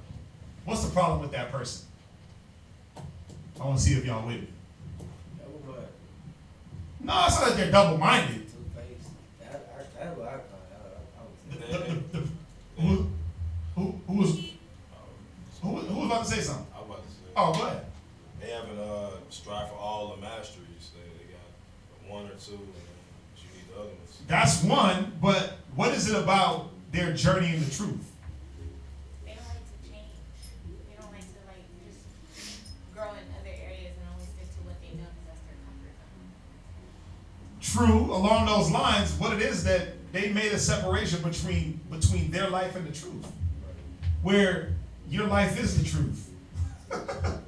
If you make it that simple that this is my life, then there is no, oh, I'm in the spirit at work, or I'm in the spirit in class, and then when I get to work, I'm out the spirit. I'm in the spirit in class, I'm holy, I'm floating, I'm saluting with the most softest angelic voice, but then when I get home, I'm a damn demon. And my head is spinning on the axis, and I'm vomiting at my husband. You like the Exorcist chick. But you know what's sad? Y'all be like that. Y'all be like the Exorcist chick in the room where one minute she's cursing the priest out, the next minute she's acting like a little girl. Y'all seen the movie? Y'all seen the movie? It's like the demon is in you and the demon takes over. And then it's like the demon stops unless you take over. Because why? The reason why we're like that is because you made a separation between truth and your life. Instead of saying, you know what, let me make my life the truth. Let me apply in all aspects the same masteries, the same principles. Let me take the same diligence that I use at work. When I show up early, get the boss his coffee, make sure that all my work is done a week before it's due, I can use that same diligence in my department for the school. I can use that same thought process for the Most High's work. It's that simple, but it's only that simple when we say, you know what? The war is my life. The battle is my life. This whole thing that I'm doing is the battlefield of life. And guess what? I'm here, I'm going to battle through it, I'm going to get through it. Instead of saying, well, you know, the camp is one thing and I got my own life. As soon as you do that, you're done. As soon as you make that distinction, you're finished. Because now you're telling yourself that the things that you need in life can only be applied in certain aspects of life. Where diligence, faith, patience, long-suffering, charity, that's universal. You don't need the Bible to have these things. You don't need the Bible to tell you to apply these things in any aspect of life. Some of us do. Because we've made a clear distinction between our life and the truth. Y'all with me, right? Read on. Judith 8:25. Judith chapter 8, verse 25. Moreover, let us give thanks to the Lord our power. Read. Which trieth us. Wait, he does what? Trieth us. What does he try? He tries that faith, that patience, that diligence. He's going to try you. He's going to try to see, yeah, are you really as diligent as you think? Well, let's see. You going to give up the fight? You going to give up the ghost when your rib acts up? Let's see. You going to abide more in your labor when your rib starts wigging out? Or when you catch a demon on you, what you going to do? He's trying you. Go ahead. Even as he did our fathers. Even as he did what? Our fathers. Moses was tried. Did Moses just say, man, you wicked ass niggas, I'm out? Y'all talk too much. Y'all keep trying to kill me. Y'all murmuring. The Most High keeps smashing y'all. You know what? I'm going back to Egypt, dog, because y'all are too much. Or was he diligent, day in, day out, doing his job, dealing with the people, judging the people, following the laws of the Most High, following the commandment of the Most High, daily. Daily. 40 years in the wilderness with some wicked murmurers. It would have been easy. Who's going to want to do that? It would have been easy to be like, yeah, raise up stones, kill them. Let's get them out of here. Raise up seed, raise up a nation in my name. From my seed. You're right. I am humble. I'm on point. I got this. It would have been easy. Every day, Moses' diligence was being tested. His consistency. His steady application. Every day. 40 years in the wilderness. But guess what? It was even getting tested before the wilderness. It was getting tested before the Most High even came to him and said, listen, go to the Pharaoh and get the people out of Egypt. It was always being tested. Go to Ecclesiastes 27 and verse 3. So we understand that diligence is needed in the house, in the sanctuary, right? But as brothers, as heads of households, we got to be definitely diligent in our house. You got to be diligent in your own house, but you got to be diligent in the house of the Most High. You got to be constantly watching, constantly reproving, constantly checking, constantly looking, constantly trying to foresee evil.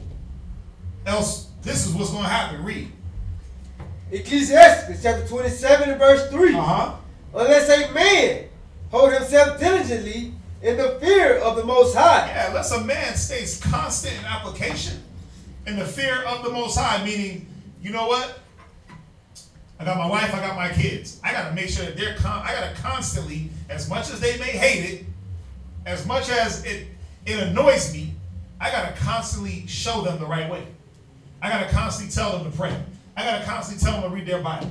I got to constantly push them to be in class. I got to constantly do these things. Why? His house shall soon be overthrown. Well, your house will be overthrown. That's just one man's house. Imagine if brothers are not constant on the body to do what? Study, pray, have faith, move to doubt. What's going to happen is this house will be overthrown. So it's microcosms and it's bigger, it's general, but it's also specific. The microcosm is one man's house. The bigger picture is the school. Imagine if all the schools that say, you know what, Yahushua ain't coming, he ain't been here in a couple thousand years, so we just gonna stop teaching, dog. Everything that we've built towards will be overthrown. It's about being constant and diligent in your work and not looking at everybody else's work. Again, what we do, it ain't easy. It says we're in the midst of a crooked and perverse generation. So if we're in the middle of that, everything around us is filthy. It ain't easy to imagine Noah. Was it easy for Noah to build that ark? With all the distractions and everybody around him partying and drinking and kicking it? I mean, come on. For him to sit back and have to put in all this hard work, and you sitting back and you seeing everybody just living it up. It ain't easy. He didn't just breeze through life like, oh yeah, that's what y'all are doing. But then he probably did. He probably said, you know what, that's what y'all want. I know what I want. He was a wise man. Right. But they don't make it easy. They don't make it easy where everything that you, even the necessities in life, it's like, if I don't conform to you, I can't even get the necessities in life. So you start looking at that like, damn, I'm just trying to get some heat. I'm just trying to pay my bills. Right. Trying to make sure I got food on the table. Well, y'all making that hard. You making it like if I don't sell drugs, I can't provide for my family. Can't have a good lifestyle. I can't have a decent life. What they call it, middle class? Yeah. Yeah. But that's how they make it. Like, oh, I got to work 8 jobs just to make sure that I can put groceries because y'all want to not pay me. But if I was on the block selling a bag, I'd have groceries and a car and some chicks chasing me. You see what I'm saying? You see the mentality is like, if you're not doing it the way we are, we're not going to even let you get the necessities. We're going to make the necessities hard to come by. We're going to make $700 in groceries look like you won the lotto. It's real. Yeah. Go to 2nd Ezra 2 verse 14. So we're understanding that diligence is needed in each individual's household, man. It's needed, and it has to be a constant that we do this. Read. 2nd Ezra chapter 2 verse 14. Take heaven and earth to witness. 2nd Ezra 14 and 13. My bad. Okay. 2nd Ezra chapter 14 verse 13. Come on, y'all get it? Go ahead. 2nd Ezra chapter 14 and verse 13. Now therefore set thine house in order. Go ahead. And reprove thy people. This is why we got to be diligent in our household. Because there's a constant setting in order. Just because you set it in order last week don't mean it's going to stay in order forever. Because guess what's going to happen? Satan is going to present another problem for you to have to fix. And if you're not diligently looking and watching and keeping your mind right, what's going to happen? Your house is going to just be out of order, in disarray and discord.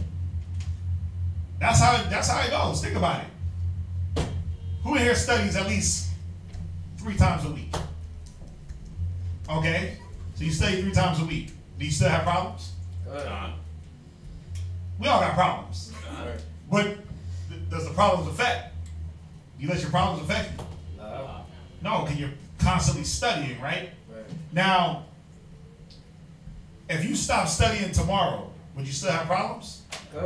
Now, you probably have more because now the problems are going to get to you after a while because you're not constantly putting the things inside yourself to let those problems bounce and deflect them. Or just say, you know what? Oh, I can deal with that. That's easy. And apply this wisdom and apply that wisdom and apply this wisdom. So it's a constant, diligent, always looking, always watching.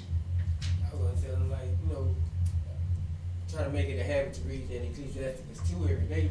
Because then you know when you get up that, all right, I'm going to always have some kind of temptation before me.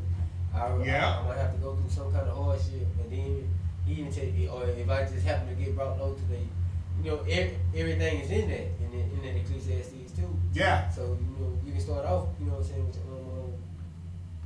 yeah, and that's the whole point.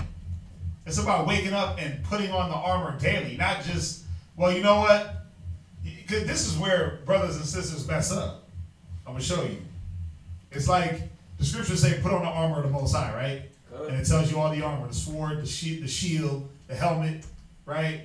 The boots, the breastplate, the girdle, right? And then you go out, you wake up, you do all that work. You put on all that garment, right? You girt yourself, you armor up. And you go out there and nothing happens.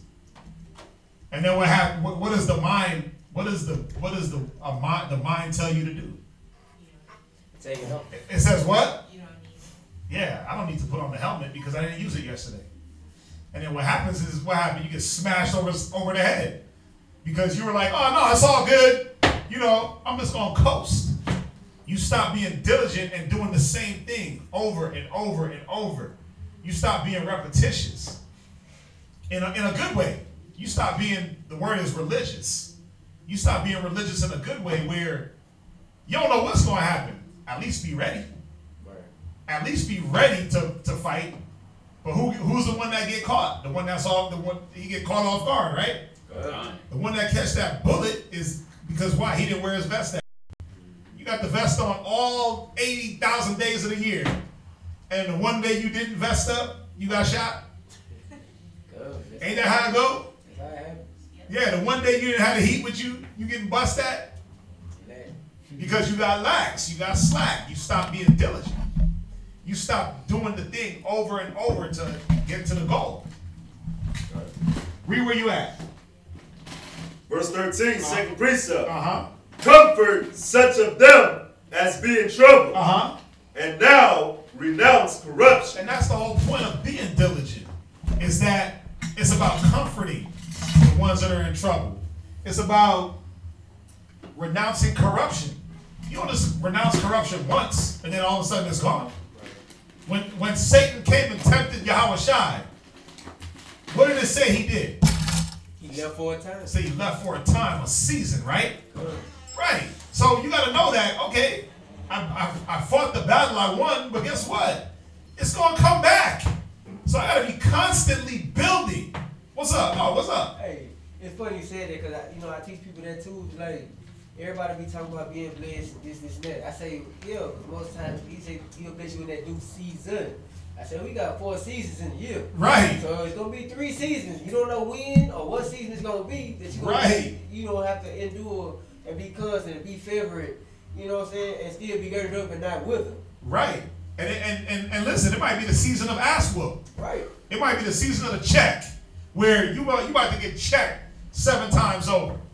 You about to get a few checks to see where you at. Then it might be the season of the blessing. Right. It might be the season of the reproof. It might be the season of exhortation. What season are you going to fall into? Right. Who knows? And for how long? How long is your season? That's where long suffering comes in. Because we don't know. We don't know how long, when the Most High is putting you through that chastening, you don't know how long it's going to be. All you can hope for is that it's quick. It's painless, right? All you can hope for is this. Let me learn my lesson. Let me learn what the Most High is trying to show me so that way it don't last longer than it has to.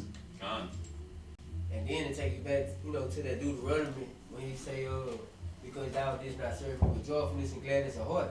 See, we gotta remember, like, everything that we endure, you still supposed to, like, smile with the affliction, whether it be good or bad. Yeah. And again, go back to that Ecclesiastes too. Yeah, and understand that. Whatsoever. First of all, you deserve this. Yep. Whatever you're getting put through, you deserve it. So stop with the boo-hoo, the little small violence, quit it.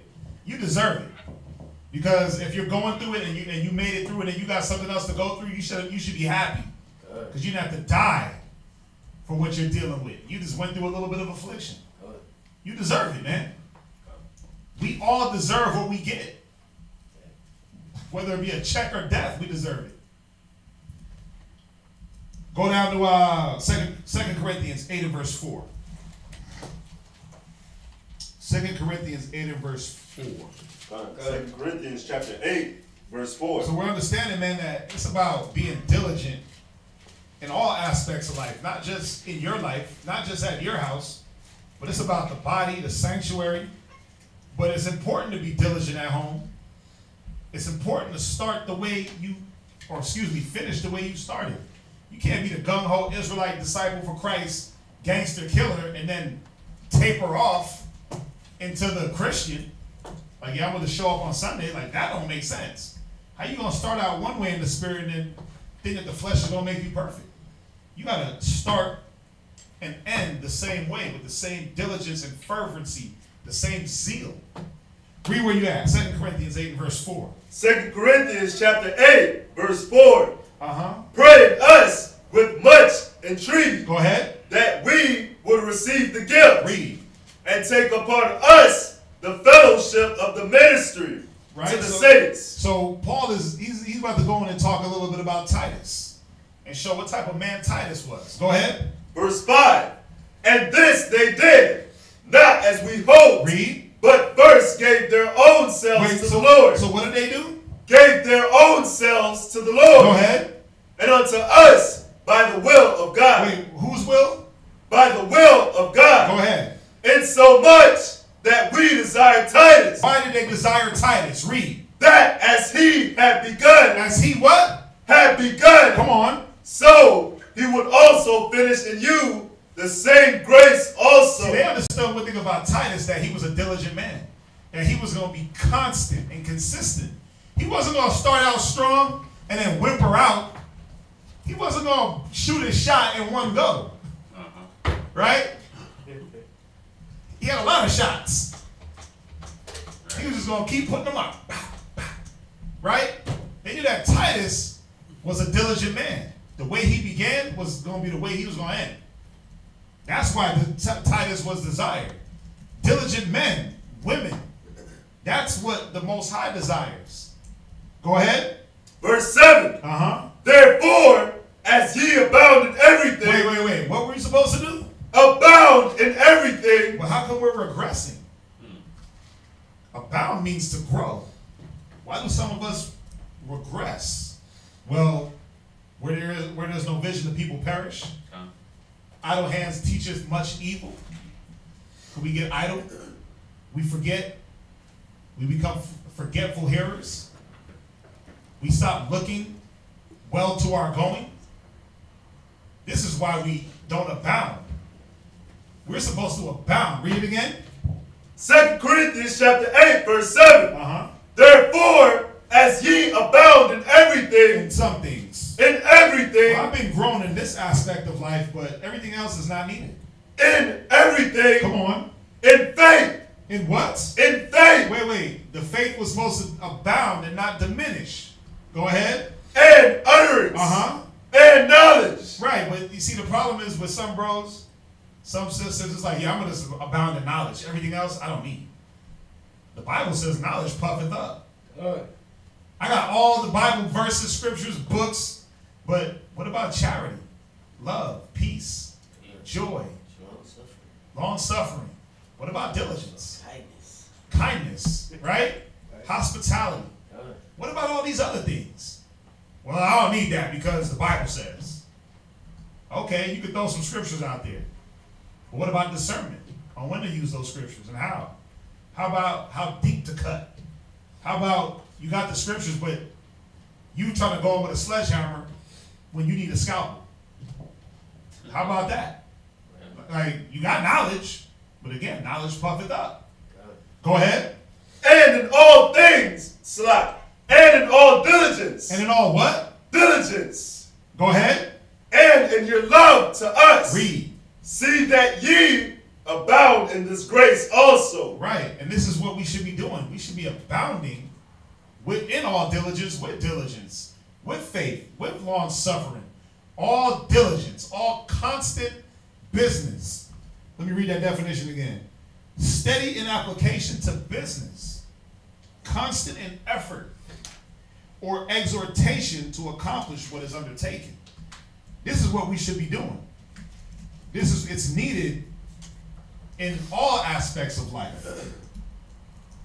So why is it important to stay constant in righteousness? Go to Deuteronomy chapter 4, verse 9. Because a lot of us have been constant in so much damn evil. It's hard for us to stay constant in the word. It's hard for us to stay constant in the spirit. But again, for the majority of your life, when it was time to do something wicked or off, you were there. Deuteronomy chapter 4, verse 9. Read that. Deuteronomy chapter 4, verse 9. Uh-huh. Only take heed to thyself. Go ahead. And keep thy soul diligently. Read. Lest thou forget. Lest you what? Lest thou forget. So you got to constantly be working unless what? Thou forget. This is why brothers forget, because they stop being diligent. They stop doing the work. They take a time for a breather and say, you know what, I need a breather. You pick your head up and you start looking around. What is everybody else doing? And then you forget what you're supposed to be doing. It said take heed to what? To thyself. To everybody else. To thyself. Come on. And keep thy soul diligently. Yeah, we got to start taking more heed to ourselves, man. Stop worrying about what everybody else is doing. What about you? What about being convinced in your own mind? What about that? And before I knew about, being in the truth and how we say now, we're looking at the riches of the wicked. Uh-huh. But when I was out there, when people always be complaining or being covetous about somebody else, I would tell them, if you be busy doing what you're supposed to be doing, then you ain't gonna have time to be worried about nobody else and what they doing. And that's what it's about. Then you can build yourself up. And that's what it's about. We too busy. Again, we're too entangled with the affairs of this life. The affairs of this life is gossip, what the person next to me is saying, doing, how they smelling, what they looking like, what they eating, who they screwing. We too caught up in the wrong thing, where if we all put our heads down and just put this work in, we'd be up out of here, man. There would be a lot less drama. There'd be a lot less double-mindedness. There'd be a lot less arguments and a lot less hate. It would be a lot more love. Because now we're trying to look and say, okay, how do we, like the scriptures say in Ephesians, endeavoring to keep the unity, the bond of the spirit of peace, right? The endeavoring. When you endeavor, that's a constant exhortation. That's constantly attaining to something. When you endeavor, you got to either exhort your mind or your body. But you got to do it constantly. See, a lot of us don't know about consistency, because you were never consistent in anything. You were whack in high school. You did that half-ass. You showed up. You missed all your whole 7-period class. You weren't consistent with a job. You kept a job for 3 months, and then you were like, I don't want to do that no more. You weren't consistent with the little boyfriend that you had, the girlfriend that you had. Your parents weren't consistent with you. So when it comes down to being consistent and doing the same thing to gain a purpose, what happens? You said what? Be the same thing. Go ahead, Ashdoc. You're consistent in your inconsistencies. Yeah, you're more consistent being inconsistent than you are staying the course. But why? Because I'm gonna throw this in here. Go to Hebrews 10:35 real quick. See, this is what we forget, man, when it comes to doing the will of the Most High. We think that we're owed something. Go to Hebrews 10:35. Hebrews chapter 10, verse 35. Uh-huh. Cast not away, therefore, your confidence, which has great recompense of reward. Right. See, confidence is another attribute that we should have. But why do we lack confidence? Well, we cast it off. Why do we cast it off? Read the next verse. For ye have need of patience. We have what? Need of patience. Yeah, a lot of us are so impatient. You don't let your confidence build in the spirit. You don't let the attributes that you're supposed to be attaining, you don't let those things start to manifest in you. So what happens is you're like, oh, that's not working. Why am I doing it like that? I'm going to cast off my confidence. I'm going to cast off the thing that is proven to work. I'm going to cast off all the experience that's been given to me, all the counsel, all the scriptures. I'm going to cast that away. I'm going to do things the way I want. That's why it comes back and tells you, we are in need of patience. Read. That after ye have done the will of the Most High. Wait, you got to do the will of the Most High first. That after ye have done the will of the Most High. Read. Ye might. You what? Ye might. You what? Ye might. Wait, so it's no guarantee? Ye might. But I'm owed something. Ye might. Read. Receive the promise. Yeah.